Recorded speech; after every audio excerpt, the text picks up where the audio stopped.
Hello, everyone. Can you hear me?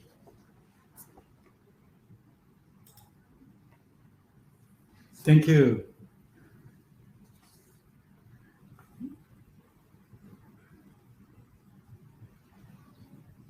Yeah, please give me a sec for more attendees. Yes.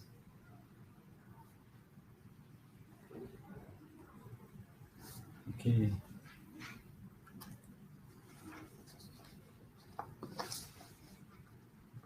Okay, good afternoon. Thank you for joining our Term to Education seminar.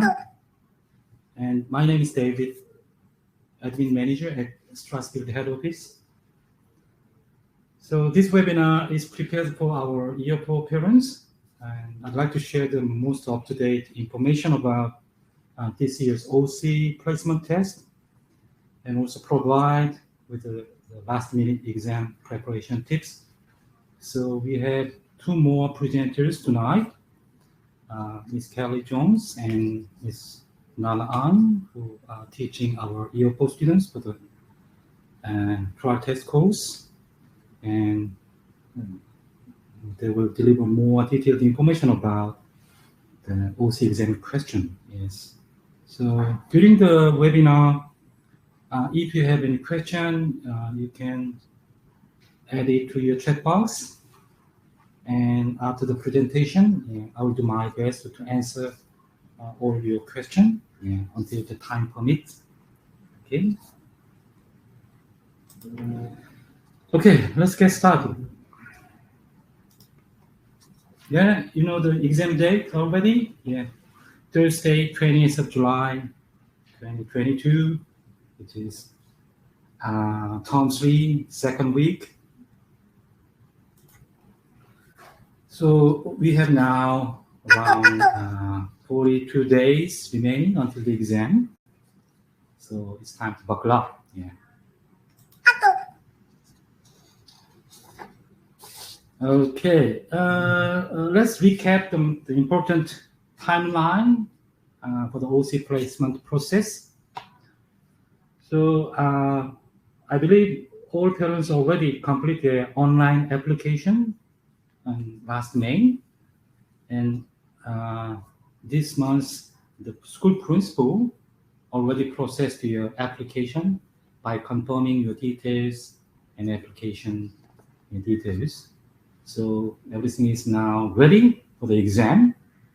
So they will prepare for the test authority letter and send you the letter by email on 14th of July, just 2 weeks before the exam.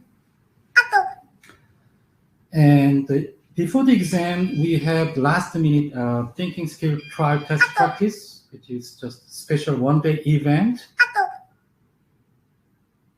24th of July. Yeah. So we've already opened the registration for this special event. So your child can try 2 more thinking skills trial test under the exam condition.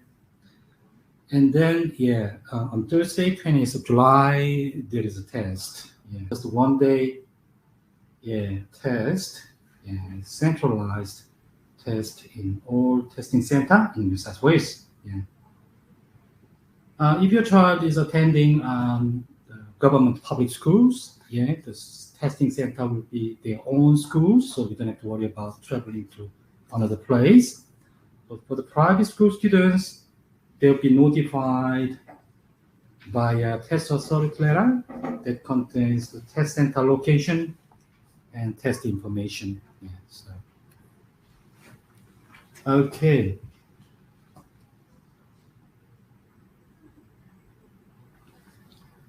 Yeah, and after the exam, still you can change your school choice. So the deadline is 4th of August.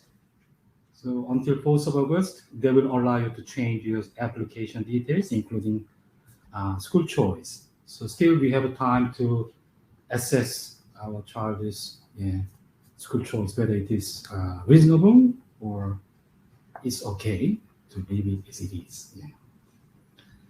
And we can find out the outcome on 7th of October. Yeah, they will send the outcome letter by email, 7th of October. Yeah. Then, yeah, we can find out. Good.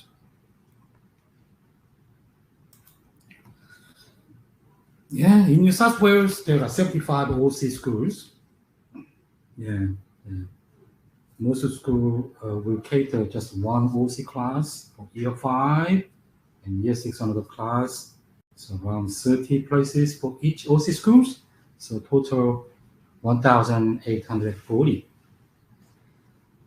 And the number of applicants, yeah, very high demand, isn't it? 13,000, 14,000 every year. Yeah, the huge number of students sit for the test to get a chance to get into OC. So usually the success rate is around top 13%. Yeah. To get into OC, yeah, our students achieve at least top 13% in the exam. Yeah. That means our preparation period, 42 days, is very vital, yeah, to make it succeed. Yeah. This chart just shows the estimated cut-off mark for the most popular top 15 OC schools. Yeah. Yeah, not many changes every year. Yeah, in terms of the ranking, yeah, Northrop, Beecroft Public School is always number 1. I think since 2017, yeah, every year, the Beecroft OC is the most popular school, followed by Northrop's, Matthew Pierce, Bloomington, Summerhill, Durham, Accommon, Ryde. Yeah, so these are all most popular top OC schools and their estimated minimum entry scores. Yeah. So to get into these top 15 OC schools, students are required to achieve at least 92%, a 92 placement score to get into those schools. Okay, very high competition, isn't it? Yeah.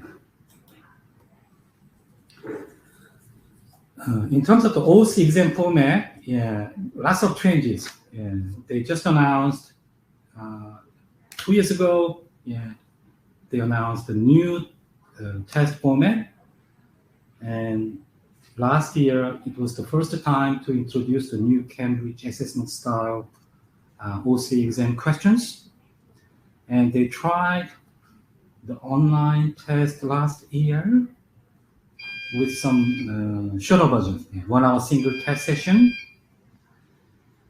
So it's not a standard timetable, and I guess they experienced lots of technical issues in the administration of the online test, the computer-based test. So they have decided to bring back to paper-based test format for this year's exam. So that's why we are doing paper test practice during the OCTTC. Yeah.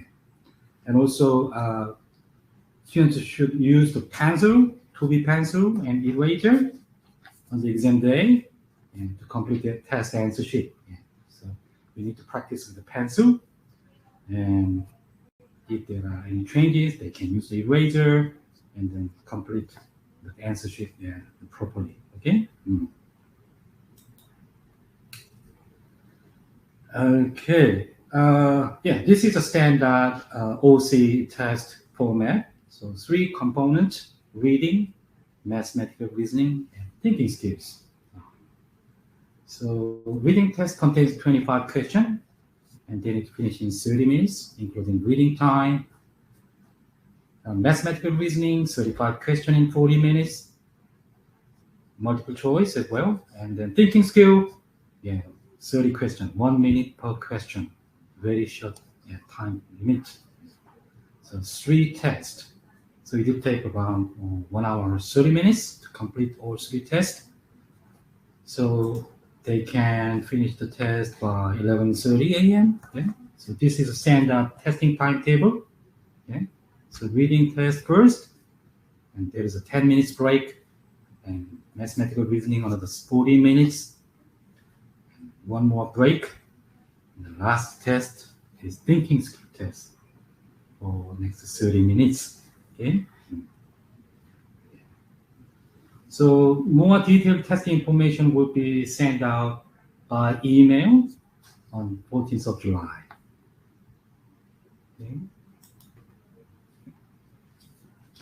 Okay, when they select the students, successful students, it will be mainly based on their OC exam performance. From this year, they don't want to consider any school performance, school assessment score. So it will be only based on their academic merit, not the school performance. So we need to focus on exam performance, and they should be achieve the best result in the OC exam. Yeah. So they will still stick to the same placement score out of 120 marks, and 1/3 from the reading, 1/3 from the mathematical reasoning, and 1/3 from the thinking skills. So altogether, 120. That's the maximum possible score. And to get into top OC, as I mentioned before, at least 92% out of 120. That's our target score. Yeah. Okay, and another change is they don't want to disclose any placement score from this year. That's what they're saying. Instead, they said they will introduce new test performance report. So I think looks like the NAPLAN report. It's a band, yeah. And the student position in each test component. So we will see how it looks like. But that's another change we noticed. Okay, so the outcome will be available from Friday night, 7th October. So once we got a result, we will find out our students' result. Yeah? So please help us to find out overall result during October. So the outcome letter contains your school choice and the outcome. So offer the place, or reserve, or unsuccessful. Yeah. So you have two choices, and you may get the reserve from the first choice and offer from second choice. Or you got just the first choice offer, that means second choice would be not normal consideration, just not applicable. So once you got an outcome letter and you got a reserve, that means you can accept the second school offer, and you can wait for the reserve position. So normally the reserve list will be processed from late October, and during that time they will collect all the offer response form from the parents, whether they want to decline or accept the original offer. So if there are any parents who decline the offer, then they can process the reserve list. So if there is a vacancy occurred, they will contact the parents with the subsequent offer from the number one reserve places students. Yeah. So you will see the reserve number that shows the number of students in front of your child.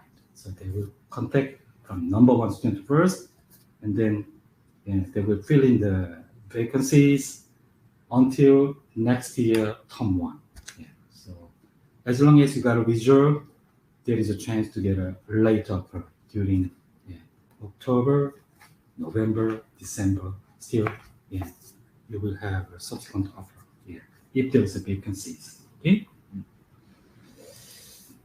Okay, then let's find out the question style and actual exam question appeared in the last year's exam.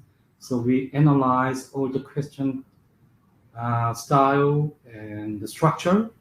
So yes, I'd like to ask Kelly to deliver more detailed information about reading test first. Okay, hi Kelly. Sure, thank you. Hi, David. Can you hear and see me okay? Yes. Okay, good evening, everybody. Thank you for having me. I'm going to talk a little bit about the OC reading test information. So on this slide, you'll see what I will go through in the next 20 or so minutes. Firstly, I'll talk a little bit about the renewed focus of the OC, and that also flows onto the selective tests. An overview of the reading comprehension skills that you can expect to be in those tests, the types of reading questions and how to answer them, and then a little bit on how to manage the test time at the end, because as we know, the time is very tight and students are under a lot of pressure with that. So just quickly, as David mentioned, in 2018, the Department of Education reviewed the OC and selective school tests and systems. And what they found was that there were some strengths and weaknesses and things that they wanted to address. So that's why we have a slightly different test structure than what we had in the past. So the new focus is on really critical thinking and high potential and gifted students.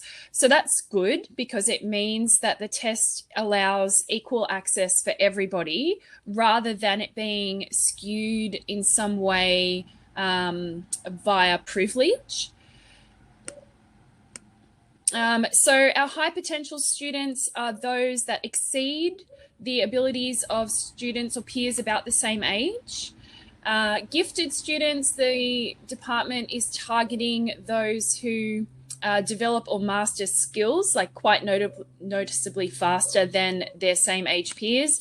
And then the other group is highly gifted students. And sometimes they, in an OC setting, would require quite significant curriculum adjustments to meet the learning and wellbeing needs. So those are the types of students that the department is targeting. Of course, the skills that students require to succeed in these settings are some of them are natural talent, but then there's also skills that you can master and learn and train to achieve. So that's what I will focus on today, so the things that are in our control. And this image here is just a nice way of, I think, summing up the idea that the OC class is meant to provide an optimal learning environment for those students. Okay, so the reading comprehension skills, these are general and it's not an exhaustive list, but mainly these skills are tested across all ages and stages, right from kindy through to tertiary education. So being able to understand what type of question you're being asked and how best to find the answer to it is a lifelong skill and something that students develop over many, many years. This year's test, last year, I beg your pardon, and they had quite a wide variety of text types that were included. So the OC exam used text extracts to develop questions about comprehension. You can see from that list there was a variety including narrative, information report, a short story. It wasn't complete, of course, because it's an extract, the information report and a scientific report.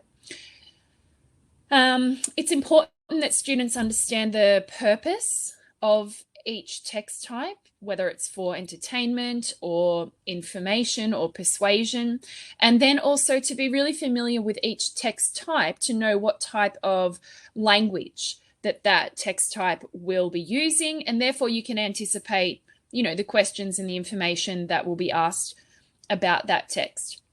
Also understanding, the sequence of different text types, the target audience, the context that it was written within, and whom it is targeted towards. All of these are skills that the students can practice in order to be able to answer those questions more accurately.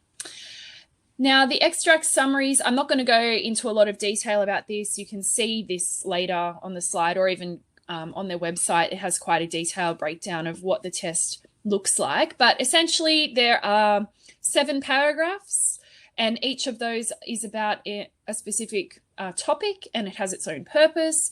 And then there are summary statements that the students are required to match. Now, to be able to match, you need to be able to obviously get through that information quickly. So that's about reading speed and fluency. It's about having a really good acquisition of vocabulary so that they're able to understand vocabulary and words in context and meaning.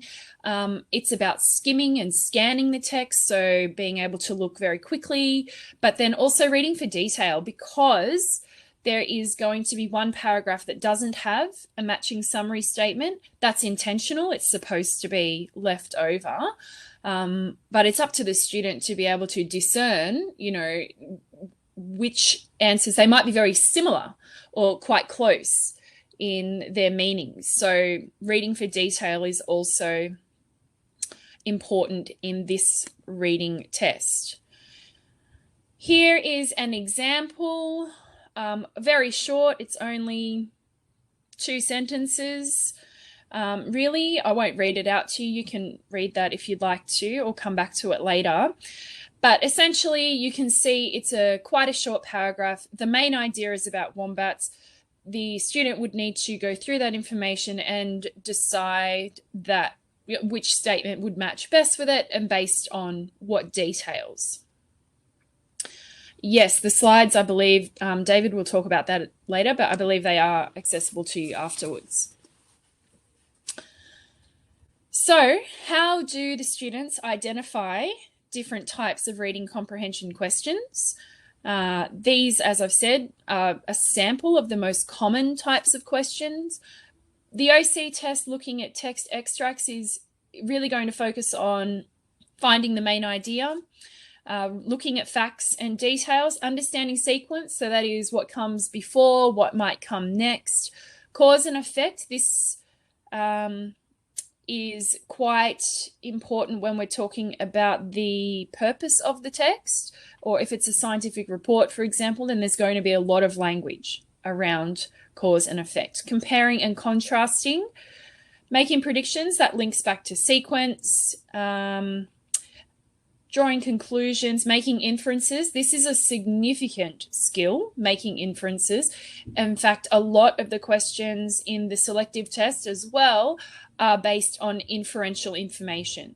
And this comes back to the department's goal of being able to test students on their own ability to think, their own ability to understand and then critically think about ideas, rather than simple memorization of information. As we know, that's not as higher order skill set to have as being able to critically think. So that's, the aim of the game is to be able to critically think. So I'll just go through a few of the most common reading comprehension skills. I've said it a few times, but the main idea is really important, especially for those extracts where they need to match what the main idea of the passage is about. So understanding how to look for key nouns, the topic sentence, knowing where and how to underline like main nouns, really, that's going to be a key giveaway to what the main idea of the text is. Looking at the end of the text, if you've got a complete text, or if it's an extract, understanding that the main idea will probably not feature at the end. It's going to more likely be at the start. All these are little tips and skills that they can learn and practice in the OTTC course to be able to better answer those questions. Recalling facts and details. As I said, this is crucial when it comes to being able to identify main ideas, but then also discern, which means to decipher between something that's quite similar in meaning, that may, come down to, it may come down to that for the answer, the correct answer to the questions. It could be, a couple of words difference only, or the meaning of a word in context only. So really important to know how to do that. Understanding sequence. So we're looking for words that signify times or shifts in time, prepositions before, after, the beginning and middle and end of a passage as well. There's a list of keywords there that students can be aware of, so they kind of trigger them when they are reading quickly. As we know, time, again, is of the essence. So knowing that those words and what they mean can help to get information quickly about the passage. Excuse me. Recognizing cause and effect. I've covered that, I think, already. Comparing and contrasting. So this is obviously an important skill for the OC, because the students are required to compare and contrast the answers themselves. And in cases like the topics can be also requiring comparing and contrasting. So again, knowing keywords that they're looking for and looking for the likeness and differences helps to save time. Making predictions, also a good time saver. If you're able to predict what's coming in the text or use clues that have been provided, then that helps with that inferential understanding of information. I keep saying it saves time. I'm sorry to be so repetitive, but when we've got, it's 25 questions in 30 minutes and all of that reading to do, it's important to be able to get to the right answer as quick as possible. So knowing what clues to look for and then how to get them quickly is a skill. Finding word meaning in context. So it's all well and good to know the definitions of lots of words, but as we know with English and other languages, depending where that word falls in the sentence, what's around it can actually change its meaning. Now, there will be questions for sure about meaning in context. It's not a trick, but it's to check that students are critically reading and closely reading, understanding what that word's relationship is with the language around it. So using, the word in a sentence and checking which one makes the most sense, knowing the role of the word. So sometimes understanding basic grammar skills, like if it's a noun or is this a verb, is this an adverb, that can help to with the meaning of the word or the definition. There's a little example there at the bottom of my slide. It's from a past test. Bright, the word bright, as we know, can have multiple meanings depending on the context. If we say he is a very bright child, in that instance, it means smart. But if the question was simply the definition of bright, someone may click or write, that it's about light. And it can be, but not in that context. So another really important detail to be aware of. Drawing conclusions and making inferences. Again, this is vital for the OC because we're looking at deciding what the main idea is of all of those passages, and that is to draw a conclusion very quickly. Making inferences, it's not going to be explicit, not always, hardly ever. That means the literal meaning may not be what is being asked. It can be more than that, and we'll need to look at clues and other information that the text gives, and on occasions actually use background and outside knowledge to decide what is the right answer. And I'll talk a little bit about that more in a moment. Facts and opinions, I think that one's fairly straightforward, but being able to clearly distinguish between the two is so important. The author's purpose, again, another vital skill to practice for OC. Understanding why the author wrote a passage, where they were, where it was published, at what time, for which purpose, what target audience. We're looking at, cultural factors, age factors, all sorts of background there. That's a whole skill in itself, the author's purpose and the target audience. The interpretation of figurative language, one of my personal favorites, and usually not for the students because it can be challenging to understand figurative language. Being able to be exposed to a lot of writing, good writing, and reading and poetry, narratives all the time and leading up to the exam helps with this one, because the more you're exposed to figurative language, the more confident students can be in interpreting it and understanding it.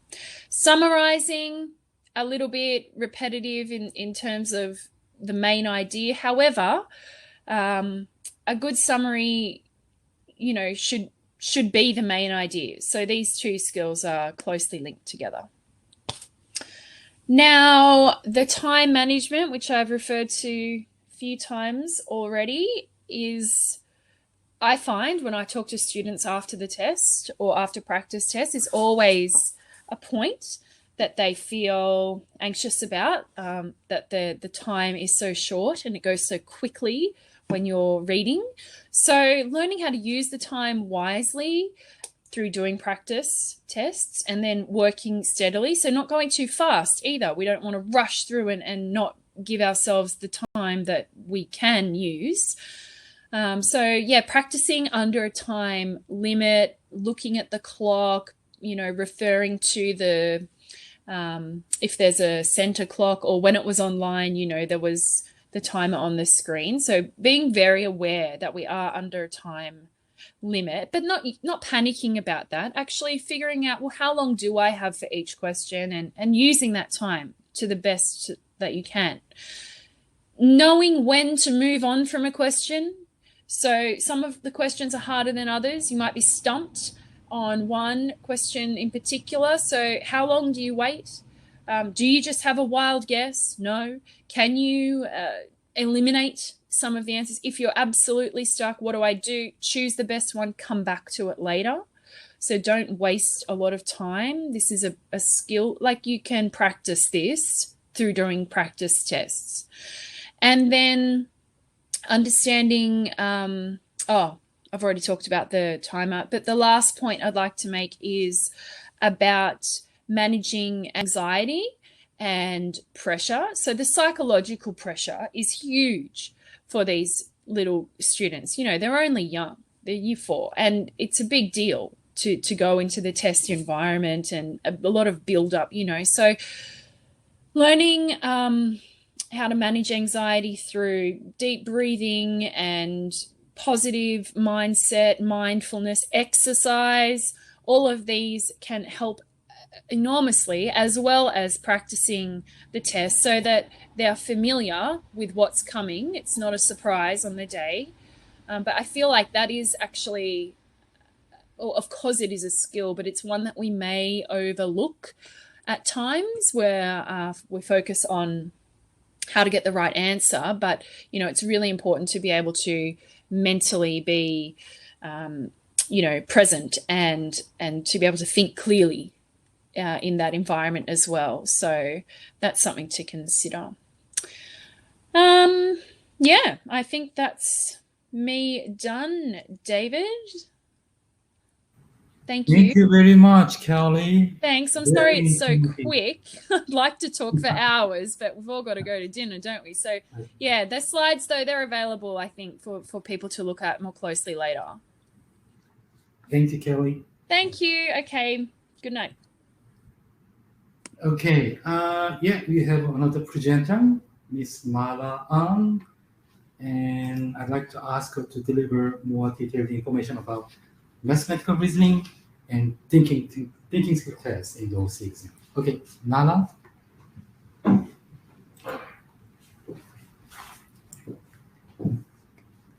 Hello, everyone. Nice to be here, and it's an amazing opportunity to be here to present to you guys a little bit more information about the OC mathematical reasoning and thinking skills tests. So my role here is throughout OC is that I've been a teacher to teaching a lot of the Year 4 WEMT and the Year 4 OC's TTC trial test course. So I can give you a lot of insight into some tips and some things that I've noticed that we could notice within students that they can definitely hone in on to improve themselves. So why don't we begin, and we'll start. Okay, so like I've been introduced as, we'll be doing the mathematical reasoning and thinking skills test components in the OC placement test. Okay, so what I'll be covering, hopefully in the next 20 minutes, we'll be going through firstly mathematical reasoning, what is mathematical reasoning, the types of mathematical reasoning questions you might encounter, what are the problems that students are facing, and some tips that would help to cater and to really address those issues and problems students are facing. So that's within mathematical reasoning. And then what we'll be going through is thinking skills. What exactly is thinking skills? Types of thinking skills questions, problems that students are facing in thinking skills, and finally tips to do with thinking skills as well. So let's begin. So first of all, what exactly is mathematical reasoning? So we all know the topic of math. However, mathematical reasoning is actually that extra step further or beyond just normal mathematics, because mathematical reasoning is that critical skill that enables a student to make use of all other mathematical skills. So most questions in mathematical reasoning isn't just looking at one component or one concept in math. It's focusing on being able to look at a scenario, be able to distinguish what exactly they're looking for in the scenario, and to be able to use a lot of skills within the scenario to be able to solve that question and get to that final answer. So within mathematical reasoning, we are looking at, number one, evaluating situations, selecting the correct problem-solving strategies, drawing logical conclusions, developing and describing solutions, as well as recognizing how these solutions can actually be applied.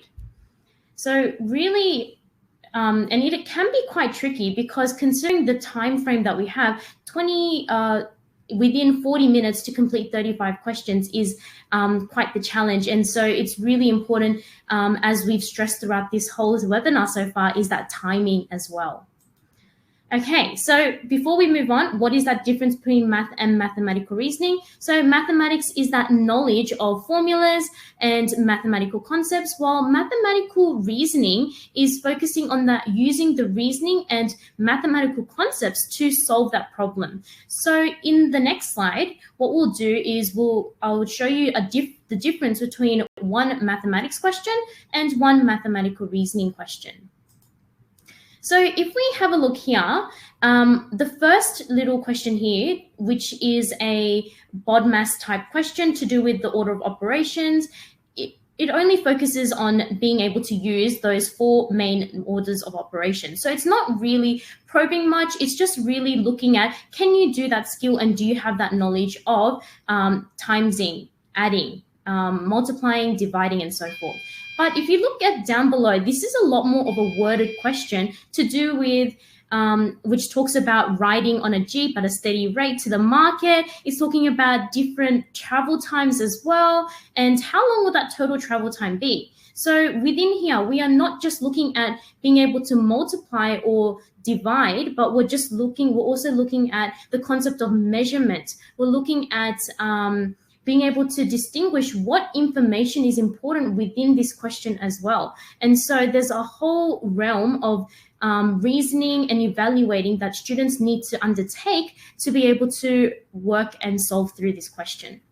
So that's an example of just showing the difference between what math and mathematical reasoning is, because we've seen that shift in the OC and selective and how it's moved from math to mathematical reasoning now.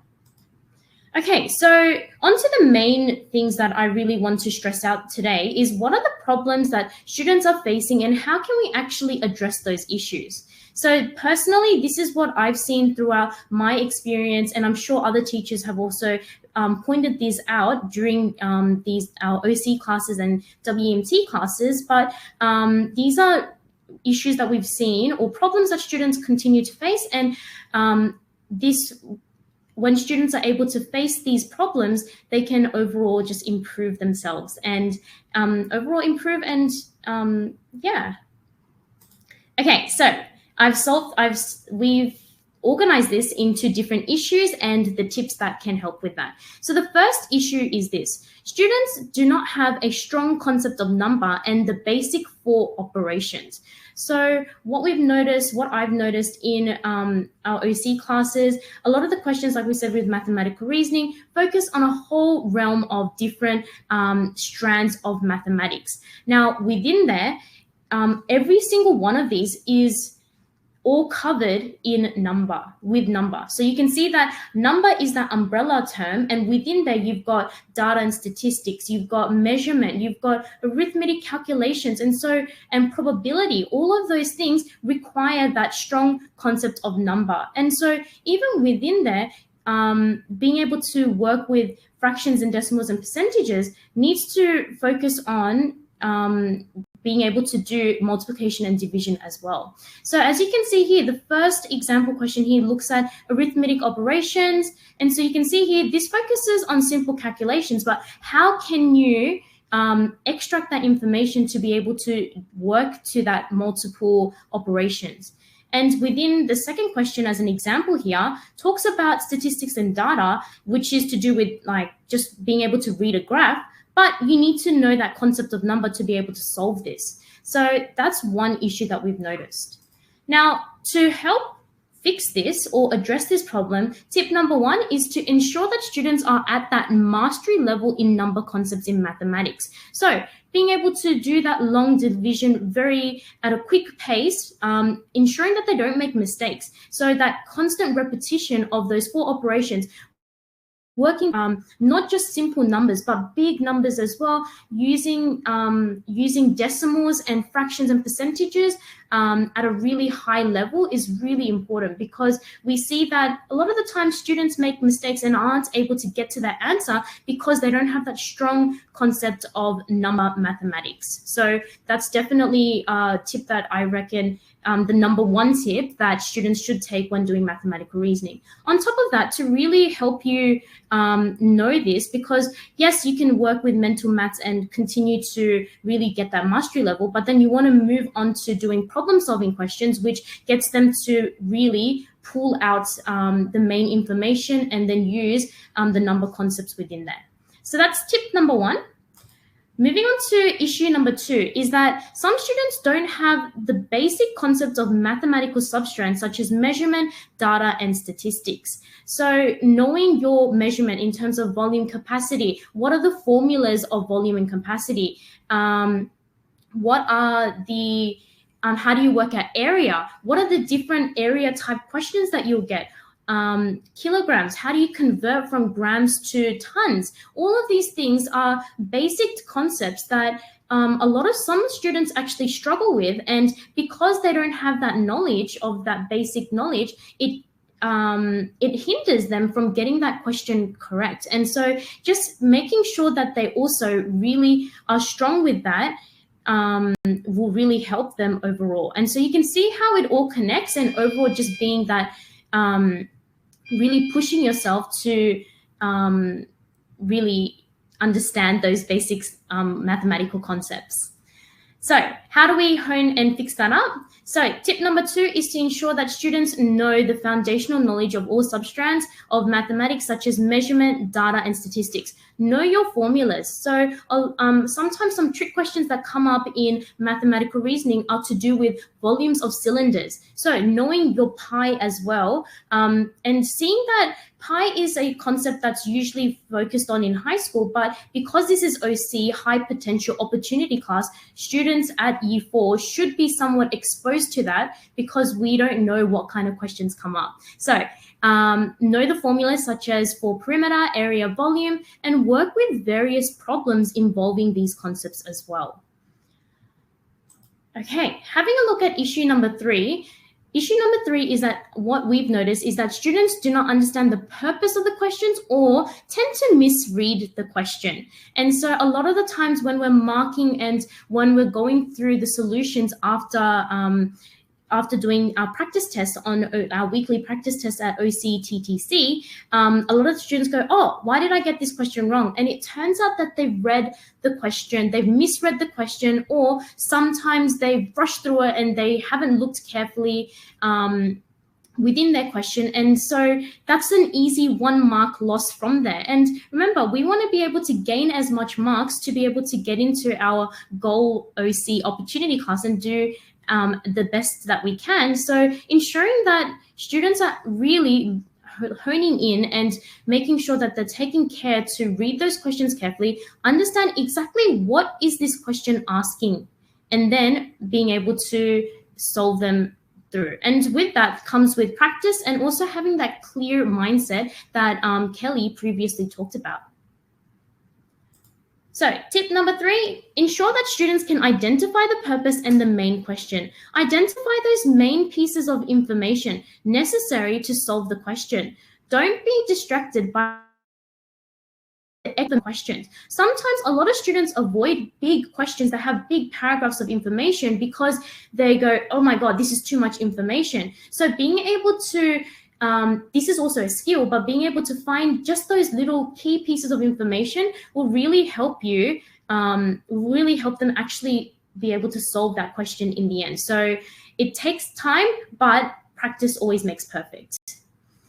Okay, and make sure you underline and highlight the question. We at Pre-Uni New College for our OCTTC, we do paper-based tests which reflects exactly what the actual OC test will be about. And so and I always say this to the students, but we have the paper for the reason to actually highlight, underline, draw what we need to do and use the necessary space needed and do whatever is necessary to solve that question. So tip number 3. Moving on to our 4th and final issue for mathematical reasoning is that sometimes students are taking shortcuts in their working out. So a lot of the times what students are doing is that they're reading the question and they're trying to solve it through, some of them think, okay, let's just solve this through my mental strategies. And yes, if you're 100% confident with that, that's fine. But a lot of the times, because we're under quite a bit of pressure within that 40 minutes to be able to solve 35 questions, we do tend to make some calculation errors. And we all notice this. And so a lot of the times when we look back, we notice that it's a lot of the times to do with our working out. So ensuring that our working out is clear, making sure that we're actually writing out the necessary working out to solve this is quite an important, simple, but very important skill set to take on. So tip number 4, ensure that students are writing out the necessary working out with precision. Make sure to organize your information into number sentences. A lot of the times when you look at problems, it's because it's all in writing. Some students get stumped by that and they look at it and they go, I can't solve this. And then they tend to guess or just move on. But a lot of the times, after a little advice and saying, okay, how can I make this information into a number sentence? From there, they're able to then organize their thoughts and go, okay, I can use my knowledge of division here, multiplication to be able to finally get to my final answer. So that's a really important point. Writing out information into number sentences, if you need to, into tables or graphs, into that clear-cut diagrams is a very important skill that not only is necessary in primary school, but all the way to high school as well. So that is, up until then, those were the 4 main issues and tips. Of course, there are many more, and this is a generalized overall tips and issues that we've noticed, but of course it may not apply to everyone, but we'll be moving on to thinking skills quickly. So just quickly going through what exactly is thinking skills. This is probably like the biggest change that has happened within OC and opportunity class and selective schools tests, where the previously known test of general ability has changed to thinking skills. Now, when defining thinking skills, this can be seen as the flow of ideas, and we do everyday thinking, but it's not, this is defined as surface level thoughts, but that's not thinking skills. So if I asked if I would like, a big example that I'd like to use, which is surface level thoughts, is if I'm asked if I would like tea or coffee, no effort is actually needed to answer this question. So that's not defined as thinking skills. It's really probing deeply more further down. So similar to mathematical reasoning, it's not that surface level, just basics. It's really going in deeper to find those solutions. Okay, so thinking skills is a skill that requires higher order thinking. And so there are a variety of components, skills required to actually applying this. And so thinking skills is that umbrella term. And then within there, we've got those little concepts and parts that really need like mastery of each part. So we've got that critical thinking, creative thinking, problem solving, computational thinking, ethical reasoning, and metacognition. So if we have a look within thinking skills, these are the two main components that we focus on. We look at problem solving and we also look at critical thinking.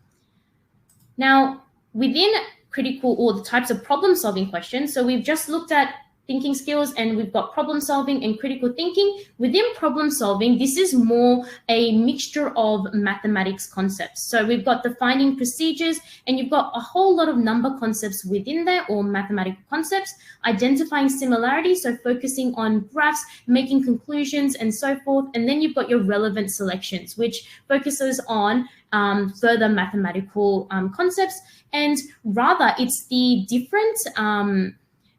different questions that they ask ultimately at the end that changes what type of problem solving question it is.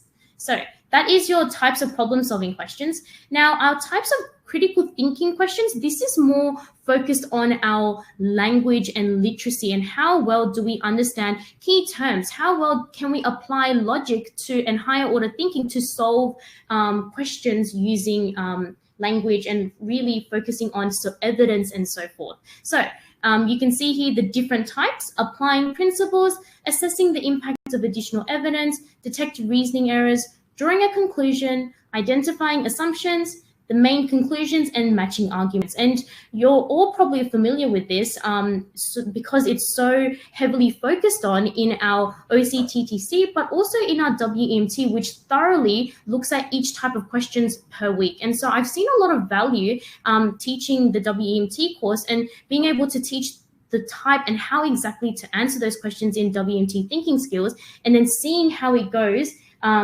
in a random order in our OCTTC. So it's really interesting to see how those two work together hand in hand. So going into our tips, what are some problems students are facing and how can we actually fix this? So first issue is that students are unfamiliar with the various types of thinking skills questions. So basically, like we've just said, we have a whole lot of different thinking skills questions. And what Pre-Uni has done is that they've really been able to work out exactly what types of questions they are and to develop questions that reflect what OC would see. And so you can see here the different types of various types of thinking skills questions, and the structure of it is always going to be very similar, just the situation is different. So it's really that practice and knowing of the various types of thinking skills questions. Now, how do we fix this? So ensure that students are familiar with the many types of questions, so that continuous exposure and practice to various types of questions is so important. And I know that personally, I'm just referring to what I know. Our WMT thinking skills course really hones in on that 10 questions and then 5 extra questions for homework on that specific type of question. And it explains what exactly is it looking for. It explains how you solve it with a flow chart and tips as well. And so it's very clear on how we can actually be able to solve these questions, and knowing the different types of strategies to solve these questions. Okay, over on to the next issue is that students do not know key critical thinking vocabulary. And so these things, what you'll notice, and I'm sure you're like when you go through for OCTTC students, you'll notice that when there's error questions in the error questions or even in WMT thinking skills, the types of questions always have very similar vocabulary. So words like assumption, flaw, strengthen, weakening, hinders, conclusion, reasoning, statement, intended supports, all of these words come up so regularly in our thinking skills questions. And students not knowing the vocabulary of this really actually can actually determine if they're going to get that question correct or incorrect. So really important point to just remember, knowing these vocabulary terms. Now, tip to fix this, ensure that students thoroughly understand each key vocabulary term. So know the synonyms. What are words that are synonyms to strengthens, supports, antonyms to it, weakens, simple definitions of it, just so they can break it down when they're looking at very tricky thinking skills concepts. And think about how exactly does that apply in thinking skills questions, okay?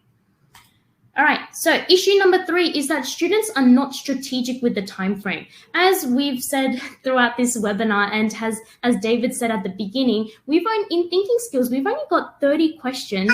We've got 30 questions and 30 minutes. So that's not a lot of time, and that's on average 1 minute per question, which is not a lot of time. And so basically, and we understand and we all know that some questions are definitely going to take longer than 1 minute.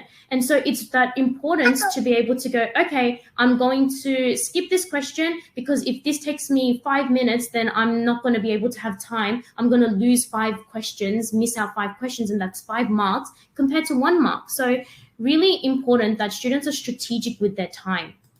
And so that leads on to tip 3, be strategic with your time. Each question is worth 1 mark. It would be better to be able to spend 5 minutes on 5 questions rather than spend 5 minutes on only 1 question. Because remember, like we said, each question is only worth 1 mark. Be strict with your time when solving through questions. Very important. Okay, issue number 4. Students are not using process of elimination when working through critical thinking type questions. And so that involves, okay, so students are not using that process of elimination. And so what I mean by this, and specifically when we're looking at which one of these statements, if true, best supports Michael's claim, in here it talks about best supporting. And so that means that some options there's going to be 2 options that are most likely going to be strengthening. So you've got to choose which one best supports that. And so it's really important that you actually look through each option just to make sure that you're not missing out on any important factors or anything like that. So tip 4, accurately and carefully eliminate through each of the options when looking at critical thinking questions. So for example, like we talked about, usually in thinking skills, we have 4 options, A, B, C, and D. Now, 2 of our options, A and B, are going to be supporting arguments. 1 option is going to be irrelevant, and 1 of them is going to be completely opposite, weakening. And so it's really important to discern and really work out exactly which one is, which option is each of those. Okay, and so, the only way we get better at being able to find out which option is which is by that continuous practice. Okay, issue number 5. Students do not have a wide knowledge of general knowledge. Okay, it's a bit of a wordy question or wordy tip that I've just said, but what we mean by that is in critical thinking, a lot of the questions are to do with worldly issues. So a lot of the times students don't understand the question is because the actual topic of the question is quite tricky for them. So a lot of the times it talks about artificial intelligence, health, social issues, history. It talks about COVID-19, a whole lot of different worldly issues that happen. But if we're not familiar with it, then it becomes a lot more harder to actually be able to work them out. Yes, it's doable, but it does take a lot of time to really think about it. So that's one thing. The next thing is in terms of problem solving, decks of cards. A lot of problem solving questions in thinking skills that we've noticed focus on like, games and rules of games. So things like this person is playing a game with their group. How do we, and the rules are like this. So really understanding how to actually understand the rules of games, looking at decks of cards and knowing that there are 4 suites in a card, 52 cards in a deck, and also understanding the patterns that are involved when looking at problem solving questions and thinking skills. Okay, so tip, how do we do this? So build on general knowledge in a number of areas and fields. So that involves being able to read newspaper articles, being up to date with all information that comes up. That's a really important skill set, not just for this, but overall, as we grow older, it's such an important skill to have. Watching documentaries, news reports, just informing yourself overall, doing that research and listening to podcasts and interviews. Okay. Looking at issue number 6 is students don't have enough exposure to the variety of questions to solve questions within the time limit. So on here on the slide, you can see that there's a screenshot of what a WEMT thinking skills component looks like. So you can see that it starts off with looking at the topic, which is relevant selections, number operations. It talks about what exactly this question looks at and what exactly it asks for. It talks about how to, the tips to be able to solve them. And it also gives you a flowchart on how you solve these questions. And then step 2, you'll notice that there's 10 questions that practice. And I know in personal experience, what I do is I go, okay, 10 minutes, you need to solve this in 10 minutes. And we go through and we unpack each question after students have solved it within that time frame. Because yes, students are able to work very comfortably and be able to solve it, but how can we actually transfer that when we're actually under pressure to be able to solve them? So really important to be able to expose yourself to a variety of questions to solve within time limits.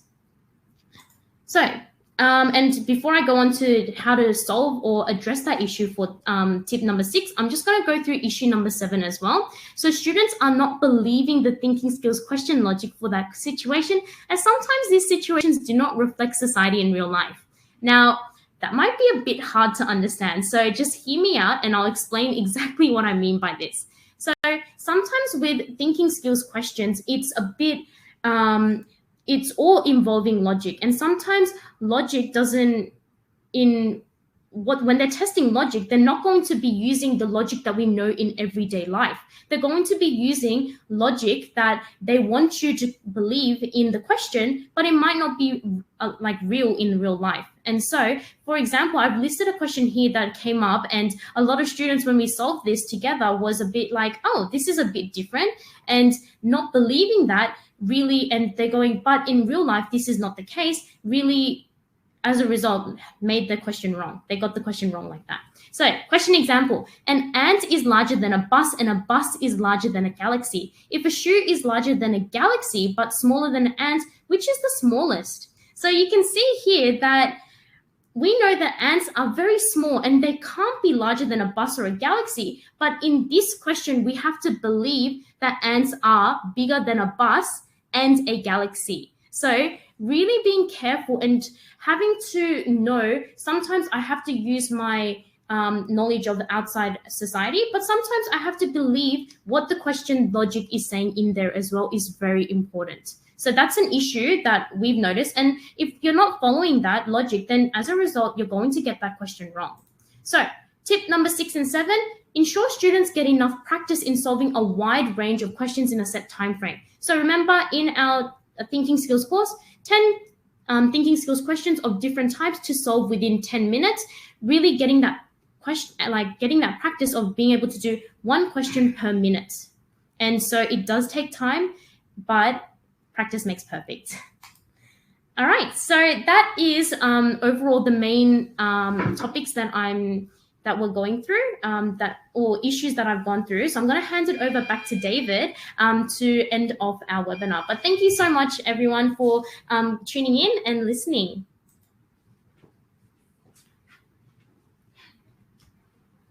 Many thanks to Naila. Yeah, very informative information. Yeah, all about mathematical reasoning and thinking skill test and preparation tips as well. Yeah. Okay. Yeah, I got a good news to all of you. I'd like to offer the special test practice course called 2021 OC Placement Style Test.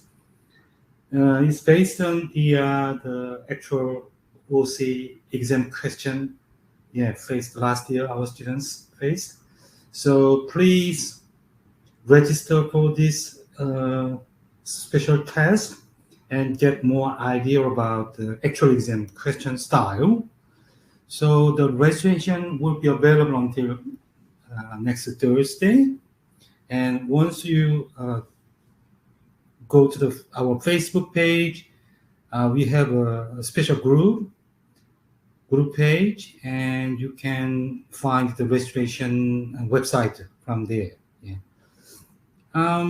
Probably I may share the website link, so you can just scan it and QR code scanning, and then you can access the registration page, which is on our Facebook group.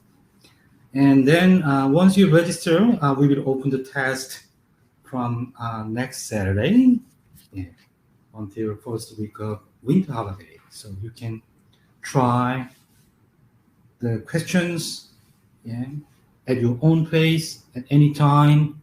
And then it will cover reading, mathematical reasoning, and thinking skill questions.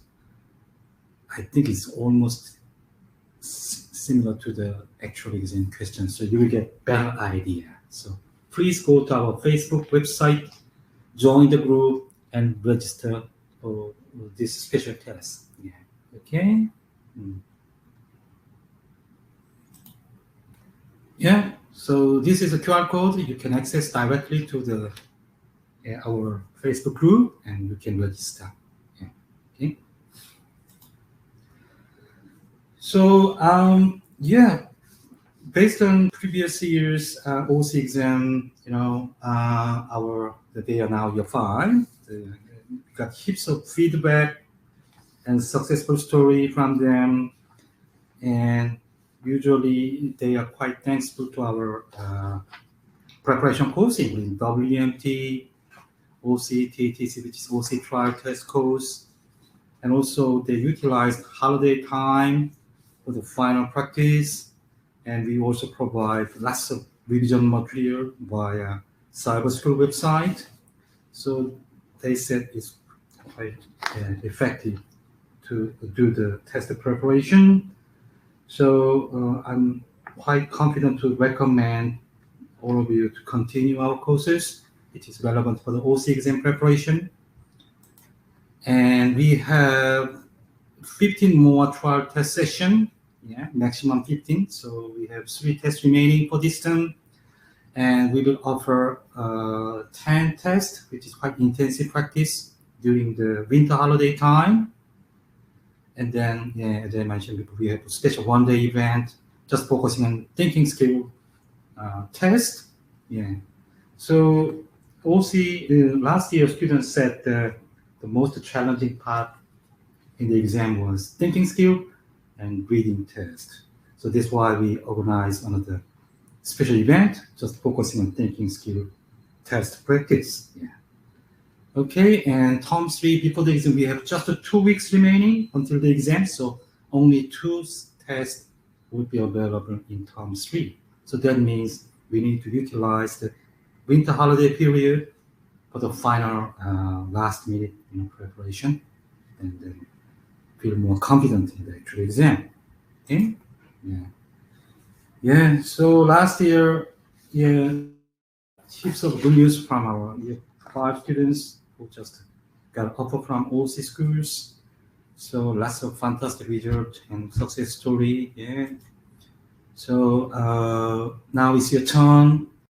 I'd like to make it happen again this year, yeah, with your child. Yeah. So even one student got full mark, and this is top students in New South Wales. They came from Pre-Uni college. Yeah, lots of success story. Yeah, and they appreciate our courses, which is quite effective. Yeah, and helpful. Yes. So there are many coaching schools nowadays in Sydney, claiming that they are the best. Yeah, they have the best students. Yeah, but don't be tempted by their proportional, quote, because the problem is they don't have enough data about the exam. Yeah, so they just cater very small group tutoring. Yeah, just selecting some good students, and they just advertise their success story, but they cannot produce the reliable data for accurate analysis for the exam. So Pre-Uni college, we cater more than 2,000 students every year 4 group, even nearly 3,000 last year. So that's why we have a very good, robust system to manage and analyze the large scale of student performance, and from wide range of level, like very high achievers group to standard group, and we have a right course to boost up the academic potential, and then up to the date until the exam date, and then we are practicing lots of realistic practice questions as well. And we are trying to give our parents the most accurate advice for the exam, and we'd like to maximize our students' success rate every year.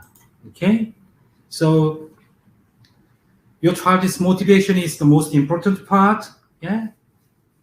Stimulate their intention, and so OC is not a last target. Our main target is selective school. When they become year 5, they will face more challenging exam, which is selective high schools, which is another 6 years, very important period. So it's time to build up very good study skills, and OC exam is a good challenge, a good goal to set people facing another very challenging exam, selective high schools. Okay, so please believe in me, because there are many available services we provide, including cyber school. As you may know, cyber school contains lots of resources and revision materials you need to utilize every week. So please check your child's work on cyber school, whether they are on track and finish all the required homework, and then finish all the quiz, and then make them try all available revision questions for the week, and check the result as well. And also we have live webinar revision lesson every Tuesday. Your child can attend without any extra cost and revise all the module work. And especially OCTTC, please make sure they just complete all the extra mathematical reasoning and thinking skill question in cyber school, which is available every week. If your child haven't studied yet, please do it by the end of this term. This is very important. Okay. So I think time is nearly up. We have many attendees tonight, so I'm not sure that I can answer all your questions within time. Let's have a look. Okay. Too many questions. I'm not sure. Okay. So this webinar session is being recorded. So after the session, you can replay the same session within half an hour. It will be available and you can just use the same webinar link, and you can catch up. Okay. So so this slide is available. So during the replay, you can you can take the screenshot. I don't mind. Okay.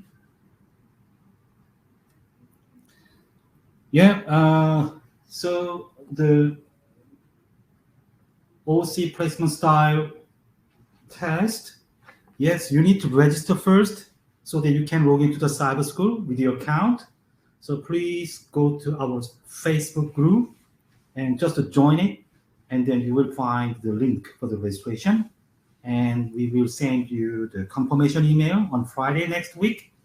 Then from Saturday until the holiday, first week, you can try the very realistic exam question, and then review all the question available. Okay. Yes. So OCTTC, it stands for OC Trial Test. I think she's one of the new students or parents. OC Trial Test course. Yes, that's OCTTC. And okay, the winter holiday OCTTC will be quite intensive. So it will be daily test practice, 2 tests per day over 5 days. So they can finish 10 tests in 1 week. It's quite intensive. Yes. And the OCTT's timetable is like this. They will do the OC trial test, reading and mathematical reasoning and thinking skill, 30 minutes, 40 minutes, and another 30 minutes. So 1 hour, 40 minutes testing, and then they will do a break. Then for the rest of the time, 1 hour, 1.5 hours, they will go through the question with their teachers. Yes. Okay. I think I need to wrap up this session. So if you have any question personally, you can email me. You can see my email address here, david@newcollege.com.au. I'm more than welcome to receive your email. It can be the concern about any academic performance or whether your school choice is all right. Yes, I can take a look all your child's performance and record, and then I will reply as early as possible. So please email me anytime during term 2. Okay, so I hope you have found this webinar informative and get a better ideas on how to study for the remaining 42 days and prepare for the actual exam on the 20th of July. So thank you for joining the webinar, and I hope to see you again in next term and also winter holiday time. And I wish all your success in the actual exam. Okay, have a great evening. Thank you.